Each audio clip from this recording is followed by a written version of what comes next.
Who's on the way up and who's on the way down heading into the game against Louisville? Let's check that Miami Hurricanes stock report.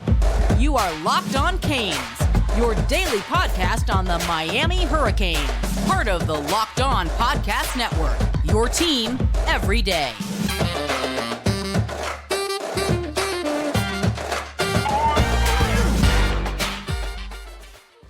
Happy Friday, we made it. I'm Alex Donno, your host. I'm a University of Miami alumnus, longtime South Florida sports radio vet, and contributor to allhurricanes.com. Thank you so much to the everydayers for making Locked On Canes your first listen. We are part of the awesome Locked On Podcast Network, your team every day. Today's episode is brought to you by Prize Picks. Go to prizepicks.com/lockedoncollege and use code LOCKEDONCollege for a first deposit match up to $100. Prize Picks is daily fantasy sports made easy. Miami Hurricanes going up against the 9th-ranked team in the country, and yet the Canes are just 1.5-point underdogs at home. I think that has a lot to do with the fact that these two teams, very similar. They match up pretty consistently, talent for talent. In the case of Louisville, they've taken care of the football much better than Miami has. So the big question that I have, because I believe Miami can match up pretty well with Louisville in most areas, okay? My question is, Tyler Van Dyke, he's back. He's had so many turnover issues this year. He's been benched, and now he's back because of an injury to Emory Williams. How is TVD going to handle it? He did speak to the media this week. We'll talk a little bit more about that, but taking care of the football, making some big plays downfield because Louisville's got a really, really good rushing defense are some of the questions we're going to have to answer throughout the day. Now, let's get to that Canes stock report.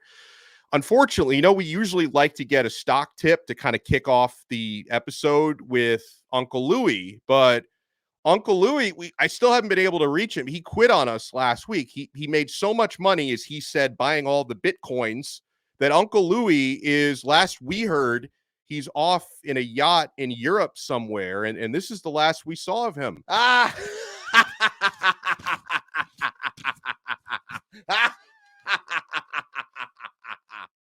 So, folks, I wanted to get an outside stock report, so I reached out to a different uncle. I don't even think he's my uncle, but he's somebody's uncle, because I don't have any Russian heritage that I know of, but I did seek a stock tip from my distant Uncle Boris. Hello, is Uncle Boris for super special stock tip. I load up on lots of stock on the Tyler Van Dyke. Very good quarterback, get another chance to play. Sometime Van Dyke like to throw football to his team. Sometime he like to throw football to other team, but it's very good to share during holiday season. I buy the stock for Van Dyke roommate, Xavier Restrepo. Two of them go together like vodka and cigarettes. It's a very good combination. Oh, wow. I never thought I'd say this, but I miss Uncle Louie, and I hope we can find him and bring him back. But I'll give you my stock report for the Miami Hurricanes heading into this matchup with the Louisville Cardinals on Saturday, 12 noon at Hard Rock Stadium. First of all, Lance Guidry stock is soaring. Miami Hurricanes defensive coordinator has been named this week as a semifinalist for the Broyles Award. Miami has the 20th rated total defense in the country. They rank 7th in America in sacks with 33 on the year. And Miami's rushing defense is tied for 6th in America. And that's going to be a good matchup, by the way, because Louisville has the 9th rated rushing defense. Miami has the 6th rated rushing defense. Both of these teams like to run the football. So that's going to be an interesting battle. And, Guidry, he's had answers for just about everything. I know some people can nitpick some of the coverage and the cornerback play, but Miami is made up for that in a lot of other areas with his exotic schemes, and his game plans have been on point. You can understand why this guy is special and why he's sought after. A lot of you have been asking me questions. Guidry, he's raised his stock so much. Is Miami going to lose him this offseason? We're going to answer a question about that a little bit later, because we've been taking questions from you guys on our Locked On Canes Insiders chat, and we're going to do a Q&A a little bit later on in this episode. So players who have raised their stock. Jacolby George, Miami's wide receiver. Jacolby George stock it is through the roof coming off that game against Florida State. He had a career game against FSU, and the 85-yard touchdown grab that he scored on was literally the longest touchdown from scrimmage Miami has ever scored against the Florida State Seminoles. And he had 2 touchdowns on the day, over 150 yards. That was an awesome game for Jacolby George when Miami's other receivers were very quiet. I'm not forgetting the running back room. Don Chaney, he raised his stock last week. He was Miami's best runner against Florida State, put up 85 tough yards against an excellent defense. And I got to tell you, man, I love watching any Miami running back having a good game, but Don Chaney has a special place in my heart because of all the adversity he's been through with the injuries. He basically lost 2+ seasons due to injury. So I root for him when I see him out there making plays, and he's a complete back. And I hope we see a steady diet of Chaney and Mark Fletcher, and hopefully AJ Allen is back completely healthy, and Henry Parrish. Throw 4 or 5 running backs out there against Louisville and try to rack up some yards this week. Kiko Mauigoa on defense. He's continued to raise his stock all season. What a find in the transfer portal. I guess I can say thank you to his brother Cece for committing here, for putting us on Kiko's radar. He's arguably the best run-stopping linebacker and the best blitzing linebacker in the country. He can do everything. Kiko has been great this year, and he's such a good tackler. And he's not the only linebacker whose stock is up. Wesley Bissainthe, he raised his stock against Florida State. 3 tackles for loss and a sack that should have been ruled a safety. So Bissainthe had a great game. We're going to need Mauigoa and Bissainthe to both play really, really well against a tough Louisville running game. Now, for stock down, despite what Uncle Boris had to say, the stock is down right now on Xavier Restrepo. 0 catches for 0 yards last week. His numbers haven't been very good since the North Carolina game. Now, obviously, a wide receiver can only do so much when you don't have consistency at quarterback. And I do believe X can bounce back before the season is done. And hopefully, not to the point where he's getting targeted on every play, but hopefully Restrepo and Van Dyke can kind of rebuild and recapture some of the on-field chemistry that they had over the first 4 games of the year. Because first 4 games of the year, Van Dyke was the highest graded quarterback in the country, and Restrepo was the highest graded receiver in the country. So I have no doubt Restrepo can bounce back, but the stock is down right now, okay? Stock is also down on Brashard Smith. I don't necessarily blame him for it because Miami's coaches need to find a way to get him involved and get him more touches, right? Only 3 offensive touches last week, 1 carry for 6 yards and 2 catches for 18 yards. And I think the week before that was one where he had 0 offensive touches. So they've got to find a way to get number 0 the football. And as far as I don't know if the stock is down or up or whatever, but I'd love to ask you guys, you can let me know in the comments. Are you buying stock in Tyler Van Dyke this week? I'm not saying his stock is up, but he does have his starting job back. We'll talk a little bit more about what he said to the media midweek, but he even mentioned he's in a good headspace right now. And he's got a second opportunity. He may have thought he had taken his last snap for Miami a couple weeks ago. He has the opportunity now to hopefully finish the season strong. Are you buying Tyler Van Dyke stock this week? Do you think he's going to have a bounce back performance and help Miami win at home against Louisville? And I will add this. Historically, Miami has never lost at home to this opponent.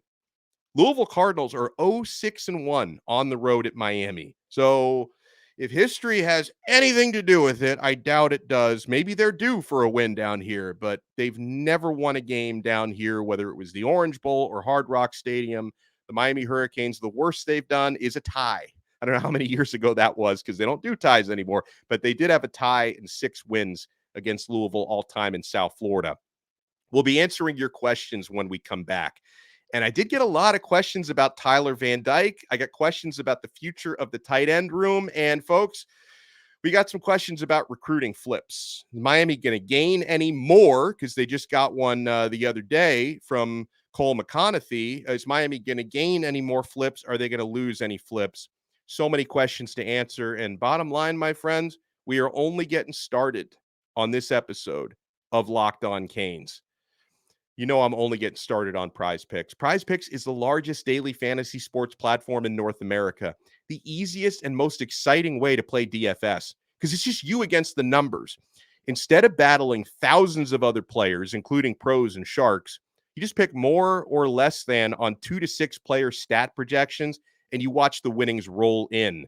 Guys, it's not just football as well. Basketball, hockey, you can go cross sport with your selections, and in just a few clicks, you can turn $10 into $250. You can win up to 25x on your money. It's awesome.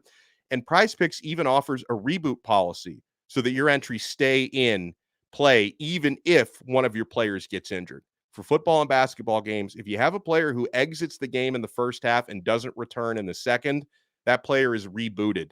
PrizePicks is the only daily fantasy sports platform with an injury insurance policy. You'll be happy you have it, believe me. Go to prizepicks.com/lockedoncollege and use our code LockedOnCollege for a first deposit match up to $100. That's code LockedOnCollege, all one word. PrizePicks really is daily fantasy sports made easy. Thank you so much for making Locked On Canes your first listen today. Make sure for your second listen and watch, guys, Locked On has launched the first ever national sports 24/7 streaming channel on YouTube. Locked On Sports Today is here for you 24/7, covering the top sports stories of the day with the local experts of Locked On, plus our national shows covering every league. Go to Locked On Sports Today on YouTube and subscribe for the first ever national sports 24/7 streaming channel. It's awesome. You're going to want to check this out. And thank you so much for making Locked On Canes your first listen. We're part of the awesome Locked On Podcast Network, your team every day. So I'm going to answer some questions we've gotten over the last 24 hours from our Locked On Canes insiders. You can ask me one-on-one questions there. I give you guys breaking news, recruiting scoops, a lot of insights. Try it free for 14 days by clicking the link in the show description below. If you like it, you can opt in after 2 weeks for $4.99 a month. We give you a lot of added value on there. All right, so we get a question from Mike who says, Van Dyke, he was listening to Van Dyke's teleconference the other day. He made a remark that he has to get better / we have to get better, as in him and the entire team. He did say both of those things. Do you think he was talking about short term, as in the next 2 games, or do you think he might be considering staying? Well, first of all, I don't know what he's considering or thinking. Let me just get that out of the way. But in that specific conversation, I didn't hear that as him talking beyond this year, right? I think he was just talking about simply the way the offense has been executed up to this point, that we all have to be better, including him, because he did take accountability for his mistakes, for forcing throws, and for, committing so many turnovers. He took accountability for that, but saying the unit has to get better.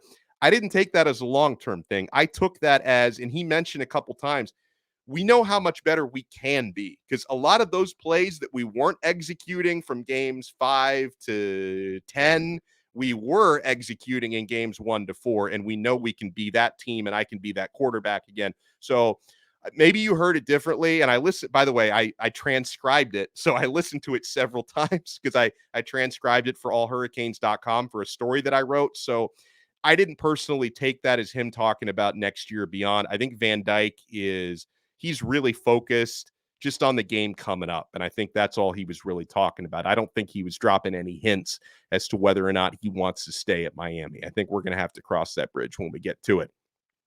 Get a question from Bam80 who says, coming into the season, most had high expectations of the tight ends. Please provide expectations for the rest of the season and what we should expect next season. A lot of it's going to depend on schematics, I think. But as far as the personnel goes, I'm pretty bullish long-term because, what we've seen, from Riley Williams this year, I don't think is a projection of how good in the passing game he can be for the next 3 to 4 years. The true freshman who's gotten a lot of playing time this year, because I watched enough of his high school tape from IMG Academy, and I watched him enough in fall camp and spring football. I watched Riley Williams a lot. That dude has great hands. He's a dynamic, natural pass catcher. And at some point, I think we're going to see him break out of the shell. So that's one that I'm really high on. As far as receiving goes, we haven't really seen him. I think maybe a couple times he's played in kind of garbage time early in the year, but Jackson Carver, I'm not sleeping on him, and he's gigantic as well. He's like 6'5", 6'6". He hasn't really played yet because he's so inexperienced. And, as far as like Cam McCormick, it kind of is what we expected, like him being more of a blocker than a receiver. The big disappointment we all have is that Elijah Arroyo has still struggled so much with injuries. So hopefully he can get his health back on track because he's got a couple more years of eligibility after this one, Arroyo does.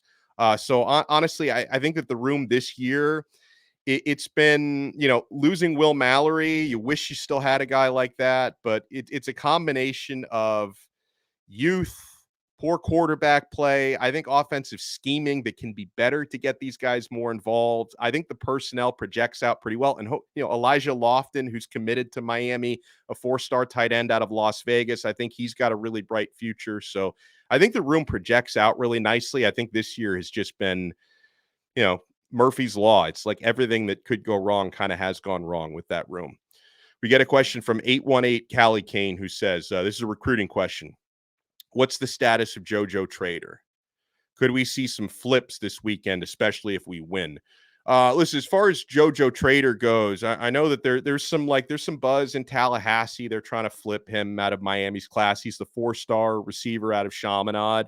I don't have any reason to believe right now that he's not pretty solid with Miami. I mean, listen, you put the word solid in air quotes because, until National Signing Day rolls around, minds can be changed, but I'm not too worried about JoJo. The guy that's worried us more than JoJo has been Chance Robinson. Chance Robinson is the one who really does seem to be considering two options right now. He's verbally committed to Miami, but Ohio State has made a serious push. I'm not as worried about JoJo Trader as I am worried about Chance Robinson right now. As far as flips go, I'm going to answer this part in another question, but Miami is definitely trying to flip multiple players who are committed to Florida. They've been losing a lot of commits over the last week, and I think Miami's trying to flip some guys who are committed to Texas A&M. They just made the coaching change, so a lot of the players who committed to play for Jimbo Fisher are going to be reconsidering their options. So, Miami goes out there and wins in exciting fashion against Louisville. Flips are always possible, and hell, they've already flipped a guy from Louisville's class a couple days before the game. So it's flip season, man. Anything can happen. We get a question from, this is the one where I'm going to talk about Florida players. A question from Delane, who says, hey, outside of the LJ McCray situation, do you think Miami could flip any of the other 4 or 5 stars that are committed to Florida? And listen, LJ McCray, I will tell you, and he's visiting Miami this weekend. LJ McCray and Zay Mincey are both coming down to Miami. Zay is the 4-star defensive back from mainland Daytona Beach. LJ McCray, his high school teammate, is a 5-star defensive tackle. They're both visiting. McCray is committed to Florida.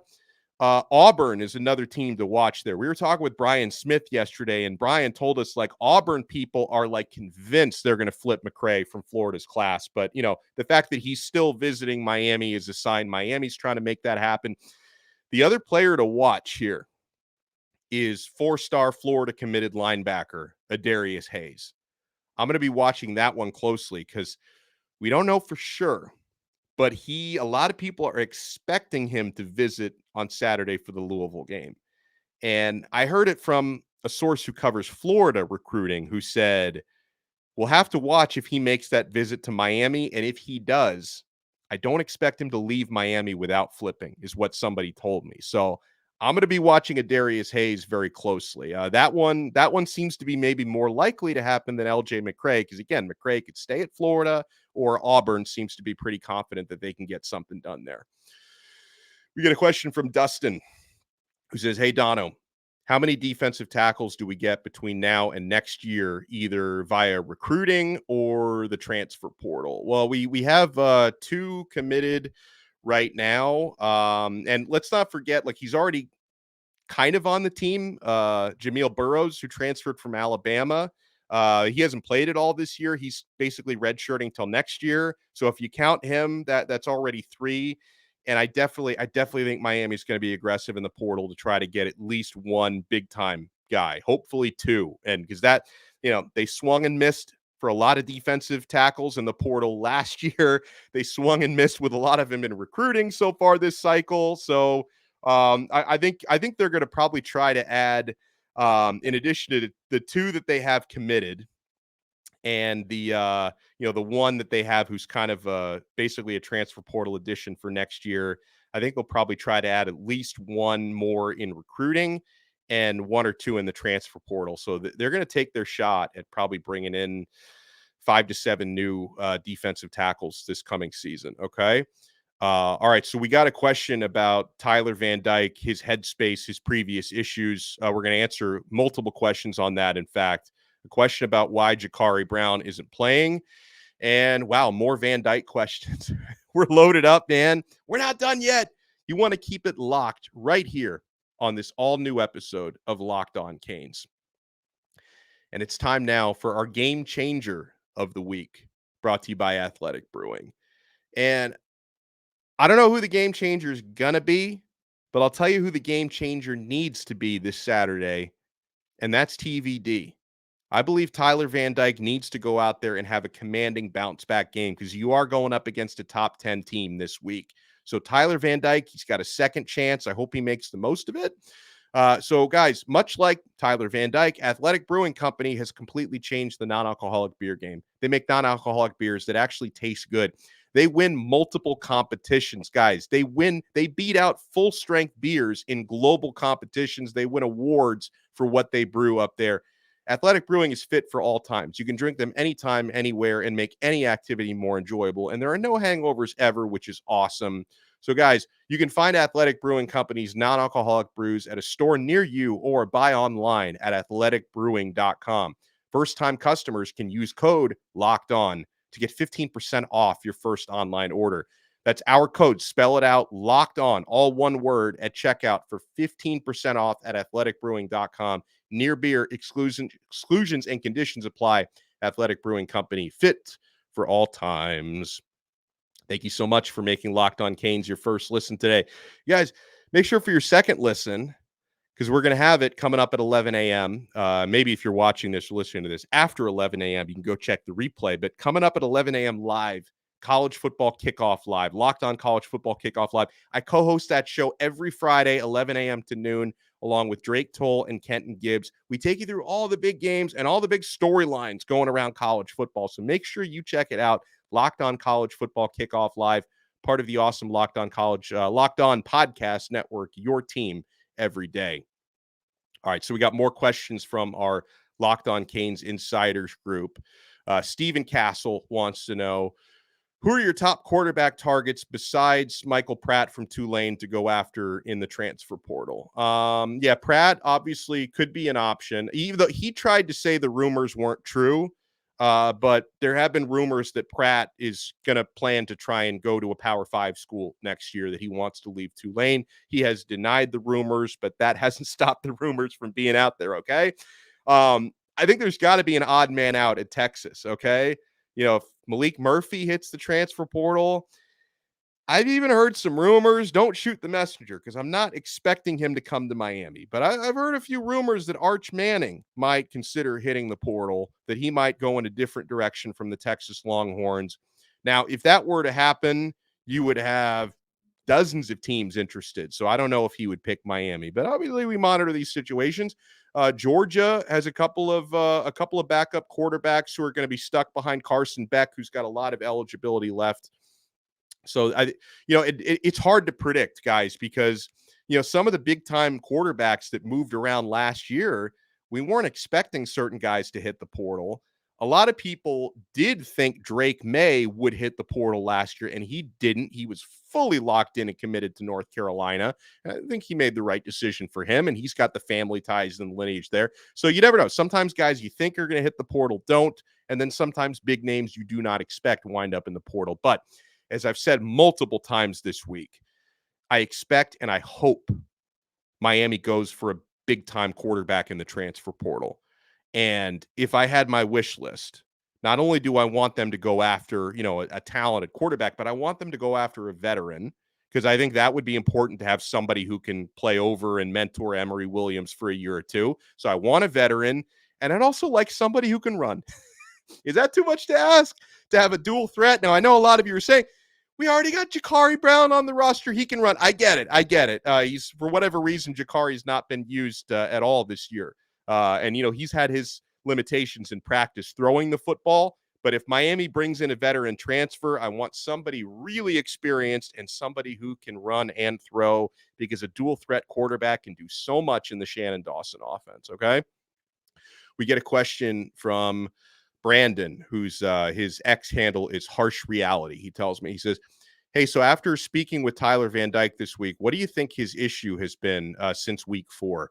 Okay, let me offer this disclaimer.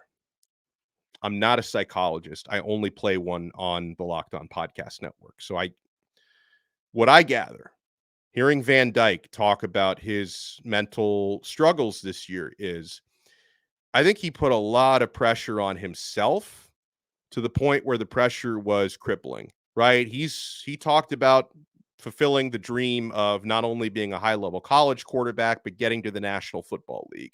He also admitted he's been forcing throws and that he's been pressing. And so I think if you put 2 and 2 together, I think he put a lot of pressure on himself to be Superman out there, when sometimes, he talked about this, you need to check down, you need to throw it away and live to fight another play, okay? He also, he talked about, all the conversations he's had with family members and the sports psychologists, and how, he's really leaned on his grandfather, who's a former athlete and a former football and baseball coach, that have kind of helped him understand. And he's come to the understanding that he doesn't want to let football define his happiness, right? That there's more to, and that doesn't mean he doesn't love football and he's not fully committed to football. But his point is, I need to understand that if I miss a throw or I throw an interception, my life isn't over, that I still have so much to live for outside of that. That's called perspective, folks. That's called perspective. So I'd like to think Van Dyke is kind of understanding now, especially that he's got this second chance to start that he probably didn't expect he would get, which came at the unfortunate expense of Emory Williams getting injured. But he's got this second opportunity. If he understands that at the end of the day, it's a game, he should be having fun out there. He's not been having fun, in my opinion, for most of this season. And you have to understand, like, if you don't allow football to define your happiness, good or bad, and he can take some of that pressure off his own shoulders, that's a big thing for me. And Van Dyke specifically said he feels like he's in a good headspace right now. So go out there and show us, right? The world is your oyster right now. You get to start against a top 10 team in the country. You get to, if you win this game, you try to go for 8-4 against Boston College the following week. And 8-4 was, a lot of us kind of hoped and thought Miami would be in that range by the end of the season. So still an opportunity for Van Dyke and for Miami to finish the year strong. All right, so a few more questions we got that I don't have a lot of time for, because I talk too much, man. I do. So I'm going to try to answer more of you guys' questions in upcoming episodes. I appreciate you for sending me those questions. If you want your questions answered on these shows, you can join our Locked On Canes Insiders text messaging group by clicking the link in the show description below. Enjoy this Friday. Let's enjoy game time tomorrow, and enjoy Locked On College Football Kickoff live at 11 a.m. today. And we'll talk to you again next time on another episode of Locked On Canes, part of the Locked On Podcast Network, your team every day.